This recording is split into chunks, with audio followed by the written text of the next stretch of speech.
بسم اللہ الرحمن الرحیم۔ میں ہوں اے ایس انصاری۔ محترم رانا لیاقت علی صاحب کی پوسٹ پڑھی جس کا عنوان تھا، کسی نے سوال کیا تھا، ان سے سوال کیا تھا کہ جناب علی اگر آپ لوگ حق پر ہیں یا قرآنسٹ حق پر ہیں تو پھر ان میں اتنے سارے تفرقے کیوں ہیں، ان کے اندر اختلافات کیوں ہیں؟ روایات نے اتنے اختلافات نہیں ڈالے جتنے ان قرآنسٹ نے ڈال رکھے ہیں۔ ہر قرآن ایک دوسرے سے مختلف، ہر قرآنیاں ایک دوسرے سے مختلف۔ رانا صاحب کا جواب تھا کہ اللہ کے فضل سے ہم سب اس بات پر متفق ہیں کہ قرآن ہی دین کا ماخوذ ہے۔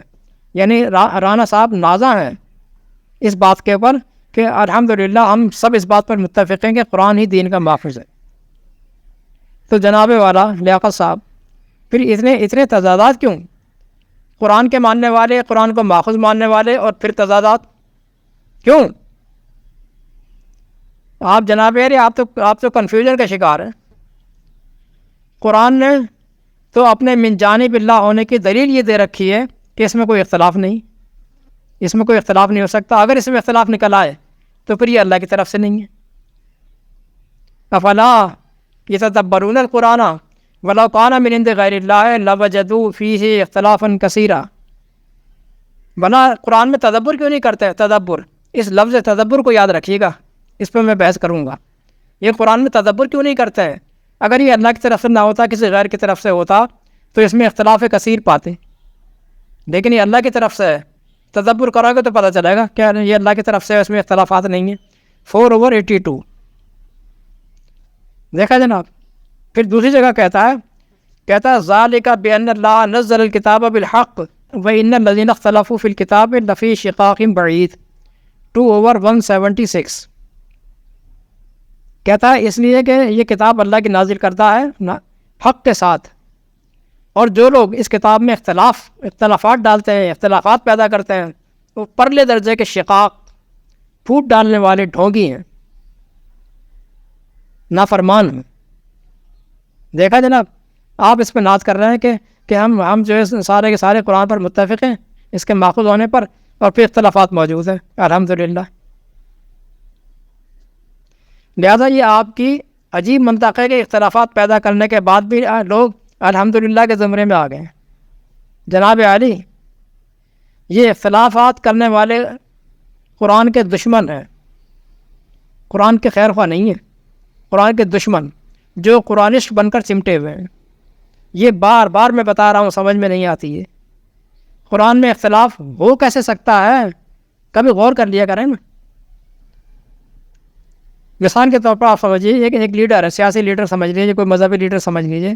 ایک لیڈر ایک مجمع میں خطاب کرتا ہے، مجمع کے تمام لوگ اس سے اس بات پر اختلاف نہیں کرتے کہ خطاب کے الفاظ سمجھ میں نہیں آئے۔ نہیں، الفاظ تو ہر شخص وہی سمجھے گا، بے عینی جو اس نے کہے ہیں، وہ سننے والے چاہے 1000 ہیں یا 10,000 ہیں، الفاظ وہی سمجھیں گے جو اس نے کہے ہیں۔ وہ اس کی بات سے متفق نہ ہو، یہ الگ بات ہے، یہ الگ میٹر ہے۔ اس کی بات سے اختلاف نہ کریں، یہ ایک الگ میٹر ہے۔ تو قرآن کی عربی مبین، وہ تو ایک عام زبان ہے نا، اردو کو ہو گئی یا انگریزی ہو گئی، قرآن تو عربی مبین میں، عربی مبین۔ تو قرآن کے عربی مبین کے معنی میں اختلاف کی وجہ کیا ہو سکتی ہے؟ یہی ہو سکتی ہے کہ کچھ اختلافات پیدا کرنے والے جان بوجھ کر اس میں اختلافات پیدا کر رہے ہیں اپنے مذموم مقاصد حاصل کرنے کے لیے، یہ کچھ ہو سکتا ہے نا۔ اور اس کے پیچھے ایک بہت منظم سازش ہے۔ یہ الگ بات ہے کہ بہت سے لوگ لا علمی میں اس کا حصہ بن جاتے ہیں۔ لا علمی میں یہ سیدھے سادے پیروکار ہوتے ہیں، فالوورز۔ یہ فالوور ہی ایسے کام کرتا ہے، سیدھے سادے پیروکار ہوتے ہیں، اور انہی کو سمجھایا بھی جا سکتا ہے کہ دیکھو بھائی یہ غلط ہے، دلائل سے ان کو سمجھایا جا سکتا ہے یہ غلط ہے۔ جو سازش کا شکار ہوا ہے اس کو سمجھایا جا سکتا ہے، شکاری کو نہیں۔ وہ تو مجاوا کھلاڑی ہے، جان بوجھ کر اختلافات پیدا کر رہا ہے، وہ تھوڑی سمجھے گا۔ دلائل دیں گے تو لوگ سمجھ دیں گے، آپ سمجھائیں، اگر وہ سمجھ جائیں گے تو ہم بھی سمجھ جائیں گے۔ وہ کیوں سمجھنے لگا بھائی؟ قرآن کی زبان تو بہت اعلیٰ درجے کی زبان ہے نا۔ عام سی زبان لے لیجیے، کوئی بھی زبان، عام سی زبان میں زبان کہلا ہی نہیں سکتی جب تک اس میں یہ کوالٹی نہ ہو کہ کہنے والا جو کہہ رہا ہے، سننے والا وہی بے عینی ہی وہی سمجھے کہنے والا جو کہہ رہا ہے سننے والا اس سے بے عین ہی وہی بات سمجھے. کہنے والا کہہ رہا ہے کل میں پنڈی جاؤں گا، کہنے والا کہتا ہے کل میں پنڈی جاؤں گا. سننے والا سمجھ رہا ہے کہ آج یہ لاہور سے آ رہا ہے. بالکل الٹ، وہ کچھ کہہ رہا ہے یہ کچھ سمجھ رہا ہے، آج یہ لاہور سے آ رہا ہے. کہنے والا کہہ رہا ہے کہ یہ چار چیزیں کھانے کی حرام ہے، کھانے میں حرام ہے. سننے والا سمجھ رہا ہے کہ یہ 4 چیزیں حلال ہیں. کہنے والا کہہ رہا ہے کہ اونٹنی، پڑھنے والا سمجھ رہا ہے کہ کتاب. کہنے والا کہہ رہا ہے کہ لاٹھی، پڑھنے والا سمجھ رہا ہے کہ جماعت. یہ عجیب زبان ہے صاحب، عجیب کتاب ہے. اس زبان میں ایسی کتاب کو اگر آپ کسی کے سامنے رکھیں گے، غیر مسلم کے سامنے رکھیں، پیش کریں گے یہ کہتے ہوئے کہ یہ اللہ کی کتاب ہے جو تمام شک و شبہات سے بالا تر ہے، اس کا دعویٰ ہے کہ اس میں کوئی اختلافی بات نہیں ہے، تو بھائی میرے کون بے وقوف مانے گا آپ کی بات؟ کس منہ سے رکھو گے اس کو اللہ کی کتاب کہہ کر؟ اس کتاب کو سازشی عناصر سے بچائیے، بچ کر رہیے. ہر زبان کا جو قاعدہ ہے کہ زبان پابند ہوتی ہے اپنے ضابطوں کی، قواعد کی، مسلمات، معروفات کی. زبان میں کوئی تغیر نہیں ہوا، زبان میں کوئی تغیر نہیں ہوا، عربی زبان میں کوئی تغیر نہیں ہوا، نہ ہو سکتا ہے، کیونکہ یہ زبان انٹرنیشنل زبان ہے. اگر زبان میں تغیر ہونا ہوتا تو اللہ اسے اس زبان میں نازل ہی نہ کرتا، اس زبان میں نازل نہ کرتا. اس کو محفوظ رکھنے کی گارنٹی، اس کو محفوظ رکھنے کی گارنٹی ہی اس بات کا ثبوت ہے کہ زبان نہ بدلے گی، نہ بدلی ہے، نہ بدلے گی، نہ اس کا متن مٹ سکتا ہے، نہ اس کا متن میں تحریف بھی نہیں ہو سکتی، نہ زبان میں نہ متن میں. دیکھیں یہ قرآن رب العالمین کی طرف سے، اب قرآن کی آیت سنیے. یہ قرآن رب العالمین کی طرف سے نازل شدہ ہے، اس کو روح الامین لے کر نازل ہوئے ہیں. علی قلبک لتکون من المنذرین، تیرے قلب پر تاکہ تو ہو جائے اس کے ذریعے سے آگاہ کرنے والا. بلسان عربی مبین، واضح عربی زبان میں. سورہ شعراء کی آیت نمبر 192 تا 195. اگر زبان حجت نہ ہو تو یہ آیت بیکار ہے. اس کا مطلب ہے کہ زبان قرآن کو سمجھنے کا اولین ذریعہ ہے. زبان کسی بھی کتاب کو سمجھنے کا اولین ذریعہ ہوتی ہے. اور زبان سمجھنے کے لیے لغات، زبان سمجھنے کے لیے لغات. لوگ جہالت میں کہتے رہتے ہیں کیا قرآن محتاج ہے لغات کا؟ قرآن کی اپنی کوئی لغات نہیں. جب قرآن کی لسان اپنی نہیں تو لغات اپنی کہاں سے آ جائے گی بھائی؟ وہ تو تمہاری زبان میں بات کرتا ہے، تمہاری لسان میں بات کرتا ہے، اپنی بات رکھتا ہے، اپنی بات کو تمہاری زبان میں رکھتا ہے جو تمہارے یہاں رائج ہے. اور لسان ہوتی ضابطوں اور قاعدوں کی پابند، ضابطوں کی، قاعدوں کی پابند، قواعد سے مربوط. اور اس کا ذریعہ کیا ہوتا ہے؟ اس کا ذریعہ لغات ہوتی ہے، گرامر ہوتی ہے، لغات ہوتی ہے سمجھنے کا. یاد رکھیں کہ یہ پہلا ذریعہ ہے قرآن کو سمجھنے کا. یہ پہلا ذریعہ جو ہے اللہ کی طرف سے دیا گیا اتھینٹک ذریعہ جو ہے سورسز کی، وہ عربی زبان ہے. اور عربی زبان کو سمجھنے کے لیے لغات، الفاظ کے معنی جاننے کا پہلا ذریعہ ہے. یہ الفاظ کے معنی، یہ ذہن میں رکھیے کہ الفاظ کے معنی سمجھنے کا ذریعہ صرف زبان ہے. دوسرا ذریعہ قرآن نے یہ علم منطق کا دیا ہے. منطق جو تعزیف، تقدیم، تاخیر، تصریف، ذکر، عدم ذکر سے بحث کرتا ہے. الفاظ کے معنی سمجھنے کے لیے لغت، ذہن میں رکھیے الفاظ کے معنی سمجھنے کے لیے صرف لغت، صرف لغت. اور آیات کے درست معنی سمجھنے کے لیے علم منطق، جس میں تصریف آیات بھی شامل ہے، تصریف آیات بھی اسی میں شامل ہے. لیکن الفاظ کے معنی کے لیے لسان، قواعد یہی چاہیے، یہی درکار ہے، لغاتی درکار ہے. مثال سے سمجھیے، ان الذین قالوا ربنا اللہ ثم استقاموا تتنزل علیہم الملائکۃ الا تخافوا ولا تحزنوا وابشروا بالجنہ 41/30. بے شک جن لوگوں نے کہہ دیا کہ ہمارا رب تو اللہ ہے اور پھر اس پر ٹک گئے، اس پر جم گئے، اور پھر کیا ہوتا ہے؟ ان پہ فرشتوں کا نزول ہونا شروع ہو جاتا ہے. یہ کہتے ہوئے فرشتے نازل ہوتے ہیں کہ اب تم قطعی خوف مت کھاؤ، نہ غمگین ہو، اور جنت کی بشارت قبول کرو. یعنی صرف اتنا کہنا کہ ہمارا رب تو اللہ ہے اور اس پر قائم ہو جانا، جم جانا، تو جنت پکی. کیا کہتے ہیں آپ؟ نہیں جناب، ایسا نہیں ہے، ایسا نہیں ہے. رب کہہ کر اس پر جم جانے کے تقاضے جو قرآن کی بیشتر دوسری آیات میں بھرے پڑے ہیں کہ اس کے تقاضے بھی ہیں. تقاضوں کو یہاں بیان نہیں کیا گیا، یہاں عدم ذکر ہے. تقاضے جو دوسری قرآن کی آیات بیشتر آیات میں بھرے پڑے ہیں، ان تقاضوں کو بھی پورا کرنا پڑے گا. جنت کا حصول تب ممکن ہوگا.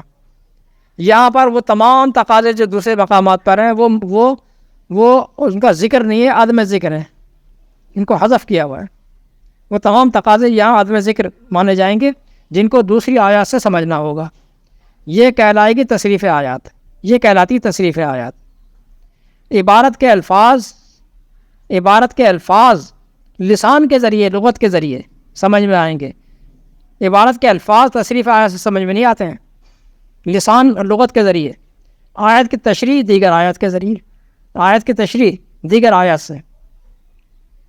لہذا لغات کا گراؤنڈ الگ ہے، لغات کا گراؤنڈ الگ ہے، اور تصریف لاجک منطق کا گراؤنڈ الگ ہے. دونوں الگ الگ ہیں.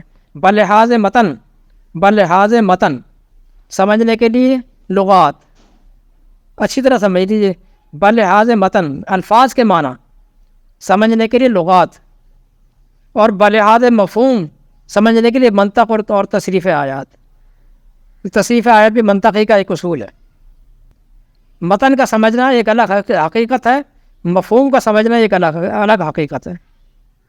اصل متن اور اس کا اصل ترجمہ ہونا بہت ضروری ہے. اصل متن، اس کا اصل ترجمہ ہونا یہ غائب نہیں ہونا چاہیے، بہت ضروری ہے. لیکن اب کے 2 نمبر اسکالرس متن ہی کو بگاڑ رہے ہیں. عربی متن کو تو نہیں بگاڑ سکتے، اس کا جو ترجمہ کرتے ہیں وہ سارا بگاڑ دیتے ہیں.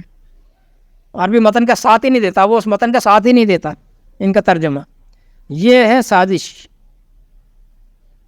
جو بعض لوگوں نے سازش کے تحت کیا، اور بعض نے سازش کے شکار ہو کر. لغات کے بغیر الفاظ کیسے سمجھیں گے؟ کیسے سمجھو گے؟ ذرا مجھے بھی تو سمجھا دو بھائی، کوئی دانشور مجھے بتا دے. اب میں رکھتا ہوں آپ کے سامنے اسی آیت کو لے لیجیے جو ہم نے بیان کی 41 کی 30. ان الذین قالوا، اس طرح سے ٹکڑا ہم لیتے ہیں. ان الذین قالوا، مجھے زبان نہیں آتی، ٹھیک ہو گیا، مجھے زبان نہیں آتی، تو میں کیسے سمجھوں گا کہ کیا لکھا ہے؟ نہ مجھے انا کا پتہ کہ انا کیا ہوتا ہے. بھائی کیا ہے یہ انا؟ مجھے تو نہیں پتہ. نہ مجھے الذین کا پتہ معلوم، نہ قالو کا پتہ یہ کیا چیز ہے، یہ مجھے تو نہیں معلوم. کیسے معلوم کروں گا؟ کوئی دانشور ہے جو مجھے سمجھائے، قرآن سے سمجھا دے، قرآن سے مجھے سمجھا دے کہ ان کے کیا معنی ہے. تصریف آیات سے مجھے سمجھا دے کہ کیا معنی ہے کوئی سمجھانے والا؟ قرآنی لغات سے یا تصریف آیات سے کوئی مجھے سمجھا دے آئے. میری جہالت کی بات ہے، کچھ نہیں ہے، جہالت کے سوا کچھ بھی نہیں ہے. یہ باتیں بنانا بہت آسان ہے، کر کے دکھانا بہت مشکل ہے. باتیں تو سب کر دیتے ہیں نا. یہ لغت انسانوں کے لکھی ہوئی لغت، اس سے ہم تشریح کریں گے قرآن کی؟ تو یار کیا ہو گیا؟ اللہ تعالیٰ نے تمہاری زبان میں نازل کیا ہے نا. مسئلے کا حل کیا ہے؟ یہ ہے کہ کتاب عام عوام کے ہاتھ میں دینے والی کتاب نہیں ہے. اب ذرا غور سے سمجھ لیجیے گا، بہت بار بتا چکا ہوں. یہ کتاب عام عوام کے ہاتھ میں دینے والی کتاب نہیں ہے. اس پر بہت دلائل میں دے چکا ہوں پہلے. یہ کتاب مدبرین، مفکرین، اہل علم، اہل بصیرت کے ہاتھ میں دینے والی ہے کتاب ہے. وہ اس پر تدبر کر کے اس کے علمی شعبے مقرر کریں گے، سلیبس تیار کریں گے، پھر اس کو پیش کریں گے وقت کے رسول کو. وقت کا رسول پھر اسے پبلک کرے گا، جو علم سے آراستہ کرنے کا ایک لیگل طریقہ ہے. یہ ہے لیگل طریقہ. اسی طریقے کو اڈاپٹ کرتے ہوئے قرآن کہتا ہے کہ یعلمہم الکتاب والحکمۃ 2/151. یعلمکم الکتاب والحکمۃ، یہ رسول تمہیں تعلیم دے گا کتاب و حکمت کی. یہ رسول دے گا تمہیں کہ تعلیم اس کتاب کی حکمت کے ساتھ. یہ آیت بھری پڑی ہیں، میں نے ایک نقل کی ہے. گویا کہ یہ سرکاری کتاب ہے، سرکاری کتاب. اسلامی حکومت کا سربراہ اس کو اس روٹ سے پبلک کرے گا، اسلامک اسٹیٹ کا سربراہ اس کو اس روٹ سے پبلک کرے گا۔ رسول اور کتاب لازم اور ملزوم ہے جناب، رسول اور کتاب لازم اور ملزوم، اللہ کی آیات پلس رسول 3/101۔ کیف تکفرون وانتم تتلی علیکم آیات اللہ وفیکم رسولہ، تم کفر کیسے کر سکتے ہو اس حال میں کہ اللہ کی آیات تم پر تلاوت کی جاتی ہیں، نمبر 1، وفیکم رسولہ، اور تم میں اس کا رسول موجود ہو۔ رسول کی موجودگی بہت ضروری ہے، اگر یہ دو عناصر نہیں تو کفر ہی کفر ہے، اور کوئی تیسرا راستہ نہیں ہے، ورنہ اختلاف لازم ہے۔ اگر اسلحہ ذمہ دار لوگوں کے ہاتھ میں نہ ہو، اس کے اہل جو ہیں اس کے لوگوں کے ہاتھ میں نہ ہو، بلکہ پبلک کے ہاتھ میں دے دیا جائے، تو جو اسلحہ امن قائم کرنے کے لیے تھا وہی معاشرے میں انارکی پیدا کر دے گا، انارکی پھیلا دے گا، وہ اس کو مار رہا ہے، وہ اس کو مار رہا ہے، جہاں غصہ آیا کر دیا شوٹ سامنے والے۔ اسی طرح یہ کتاب ہے، ایک ذمہ دار آفیسر رسول کے ذریعے سے اگر یہ آئے گی تو معاشرے میں استحکام پیدا ہوگا، ورنہ آگ لگا دے گی۔ ہر شخص کی تشریح الگ الگ، ہر ایک کا فرقہ جدا جدا، معاشرے میں کفر ہی کفر۔ آج ہر شخص ایک دوسرے کا کافر ہے۔ جس طرح سے ہتھیار عوام کے لیے رحمت بھی ہیں اور زحمت بھی ہیں، نادانوں کے ہاتھوں میں دے دیے گئے تو زحمت، اور اہل کے جو اس کے اہل ہیں، دانشور، بڑے علامہ رکھنے والے، اہل علم رکھنے جو ہیں، ان کے ہاتھوں میں دیا گیا تو رحمت۔ اگر دائرے میں رہے تو رحمت، ورنہ زحمت۔ مومنین، صالحین، مدبرین، مفکرین، اہل علم کے ہاتھوں سے نکل کر لیگل طریقے سے آئے گا تو رحمت، ورنہ پھر زحمت۔ دیکھیں اب اس کو ایک نقطے سے اور سمجھیے اس کو۔ قرآن کہتا ہے کہ یضل بہ کثیرا و یہدی بہ کثیرا، یاد بڑی پڑی ہوگی، آج ذرا سمجھ لیجیے۔ یضل بہ کثیرا و یہدی بہ کثیرا، اللہ گمراہ کر دیتا ہے اسی قرآن کے ذریعے سے بہت سو کو، اور ہدایت دے دیتا ہے اسی قرآن کے ذریعے سے بہت سو کو۔ پھر آگے وما یضل بہ الا الفاسقین، اور نہیں گمراہ کرتا اس سے کسی کو سوائے فاسقوں کے۔ سورہ بقرہ کی 26۔ فسق کے اصل معنی ہوتے ہیں باؤنڈری کراس کرنا، سری خلاف ورزی کرنا۔ آپ دیکھیں کہ قرآن کیا کہتا ہے، کہتا ہے انما یتذکر اولو الالباب۔ یہ آیت بڑی آیات ہے جو میں سنا رہا ہوں، بڑی اہم ہے، ذرا غور کیجیے گا۔ انما یتذکر اولو الالباب 39/9 کہتا ہے کہ کیا اہل علم اور بے علم برابر ہو گئے؟